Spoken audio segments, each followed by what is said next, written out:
exploring how game development nails audience preferences and cultural trends for success. For Xbox or PlayStation, or like, Sure. or do you specifically like design? Okay, we want people on Twitch to play this, or people Mhm. on Kick to play this, or just you just develop all platforms at the same time.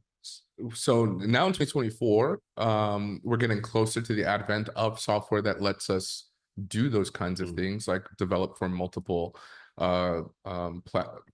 platforms and peripherals.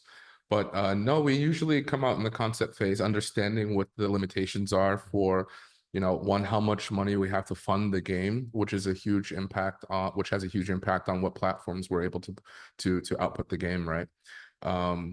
In some instances, well-funded games, like when you work for companies like Ubisoft or bigger companies like this, they'll plan from the beginning to release on those consoles.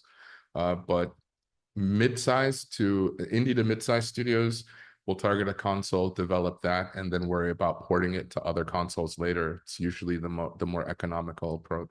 Someone gets like every game that it has a concept doesn't get like isn't successful, right?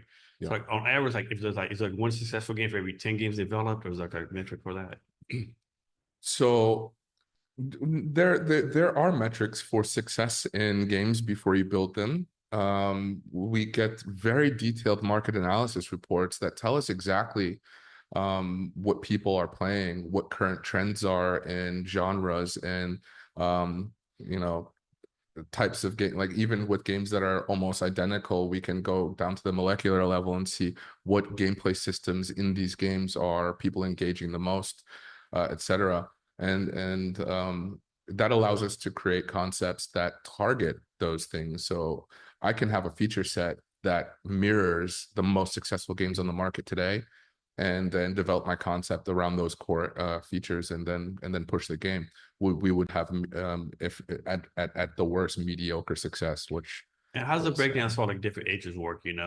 Like people like Generation X who played games all their life versus like teenagers or even kids. So that does that play a role in anything? Absolutely, we definitely pay attention to demographic data, right? Like understanding what age ranges engage the most with what genres and what platforms. For example, if we're doing a project, for example, for a VR headset, right? We can look at the sales for the headset and see what the age demographics are, what the age and sex demographics are, and then we can cater whatever we're making to those specific demographics to maximize our sales for the product. How about like different cultures, like American culture, Asian culture, that play any Yeah, part? 100%, 100%. Regional regional gameplay habits vary extremely. So, good example would be this year in May, as of the latest market analysis that I've read, Asia dominates released games for the year. And they've achieved last year, as of December, 84 billion in revenue, and that's from microtransactions on mobile devices. So not a lot of people playing PC. There's a lot of people, but comparatively, not a lot of people in PC and console.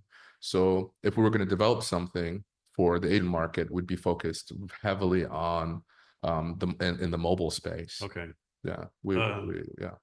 Does it matter if are the games made differently for someone's left-handed or right-handed, or is like the controllers are just control? No, we don't go that far. Okay. We don't go that far, but we do take steps to, for example, if somebody's colorblind, we'll make sure they have settings to Okay. to alleviate any difficulty seeing what's on screen. Amongst that, we have an array of things that occur to help support people who otherwise wouldn't be able to enjoy the When is game. someone too young to play video games?